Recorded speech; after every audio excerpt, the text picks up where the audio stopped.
Welcome to my channel. কেমন আছেন সবাই? আশা করি সবাই অনেক বেশি ভালো আছেন। তো আজকে আমি চলে এসেছি ড্রিম ভ্যালি হলিডে পার্ক। এই পার্কটি অবস্থিত ঝিনাইদহে এবং এই পার্কটির সম্পূর্ণ ডিটেলস আমি ডিসক্রিপশন বক্সে দিয়ে দিব, সেখান থেকে আপনারা পেয়ে যাবেন কোথায় এটা অবস্থিত। তো আমি এখানে গার্ডেন দিয়ে একটু ঘোরাঘুরি করতেছি ড্রিম হলিডে পার্কের ভেতরে।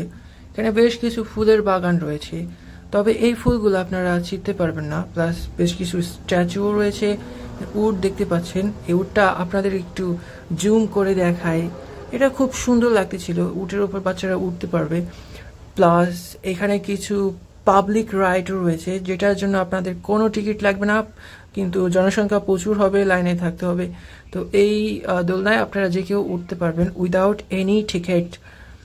তাছাড়া এখানে ফুলের বাগানও রয়েছে, ফুলের দোকান রয়েছে, সেখান থেকে আপনারা ফুল কিনে আপনাদের কাউকে দিতে পারবেন, অবশ্য নিজের জন্য রাখতে পারবেন। স্ট্যাচু রয়েছে প্রচুর, পান্ডার স্ট্যাচু, এখানে প্রচুর ছবি তুলতেছে। সামনেই রয়েছে ফুলের যে একটা বাগান, ওই বাগানটা খুবই সুন্দর, ফ্লাওয়ার গার্ডেন এটার নাম। প্লাস স্পিড বোট যাচ্ছে এখান দিয়ে। ফ্লাওয়ার গার্ডেনে যেতে আপনাদের টিকিটের প্রয়োজন হবে। এই ব্রিজটা পার হয়ে ওই যে সামনে এখানে রাইট, এখানে যেতে আপনাদের টিকিট কিনতে হবে 30 টাকা করে। আমি গিয়েছিলাম যখন 30 টাকায় ছিল, বাট আমি ওখানে যাইনি, কারণ আমার অত দেখার ইচ্ছা নাই, কারণ ফ্লাওয়ার গেন্দা ফুল এইগুলো দেখে তেমন একটা লাভও নাই। কিন্তু আমি স্পিড বোটে ঠিকই উঠেছিলাম, সেটা আপনারা সামনে দেখতে পাবেন। স্পিড বোটে খুবই ভালো লাগতেছিল। আর এইখানে যে পুলটা হচ্ছে রাউন্ড শেপ, মানে স্পিড বোট এই ফ্লাওয়ার গার্ডেনের পেছন দিয়ে ঘুরে যেতে পারে। প্লাস এখানে একটা মাউন্টেন রয়েছে, এই মাউন্টেনটা খুব সুন্দর ছিল। তবে এই মাউন্টেনের পানি কিন্তু আপনারা খেতে পারবেন না, কারণ এটা ডিরেক্ট পুকুর থেকে আসছে। প্লাস এই যে ছেলেটাকে দেখতে পাচ্ছেন, এ খুবই অ্যানোয়িং, আমি চিনি না।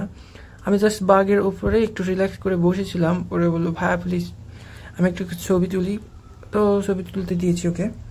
প্লাস এই যে দেখতে পাচ্ছেন আমি উঠে গিয়েছি স্পিড বোটে উঠে ভিডিও করতেছিলাম। পরে আমার ক্যামেরার মধ্যে পানি ঢুকে গেছে, তবে সমস্যা নেই, আমার ফোনটা ওয়াটারপ্রুফ ছিল, তাই কিছু হয়নি।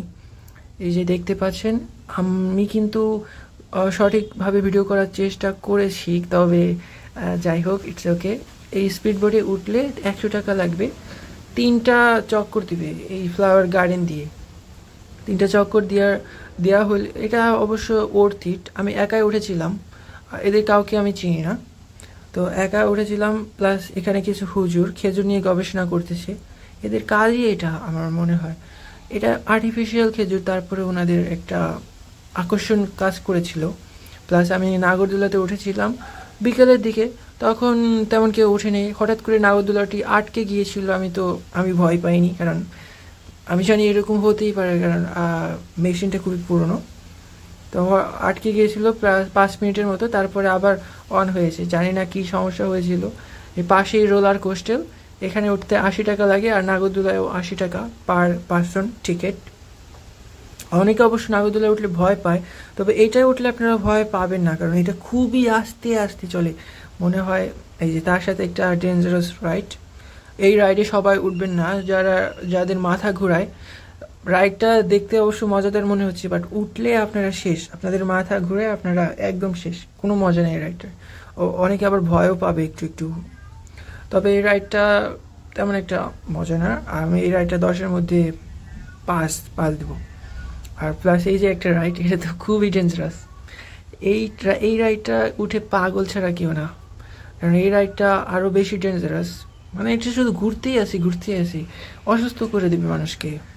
এরকম রাইড অবশ্য আমার পছন্দ না, তবে আপনারা উঠতে পারবেন, আপনাদের যদি কিউরিয়াসিটি কাজ করে যে এটা কেমন, আপনারা উঠে একটু চেক করতে পারেন। এবং একটু অসুস্থ হয়ে গেলেন, ডাক্তারের কাছে গেলেন, সমস্যা কি, একবার একটু অসুস্থ হলেন। মেয়েরা উঠেছে দেখে আমি একদম অবাক, যাদের হার্ট একটু দুর্বল তারা উঠবেন না। এখন তো আস্তে আস্তে ঘুরতেছে, বাট পরে অনেক জোরে জোরে ঘুরে মনে আর থামবে না, কিন্তু একবার ঘুরলে থামবে না, 365 ডিগ্রি এটা ঘুরবে। তো আপনি একটু দেখে শুনে রাইডগুলোতে উঠবেন।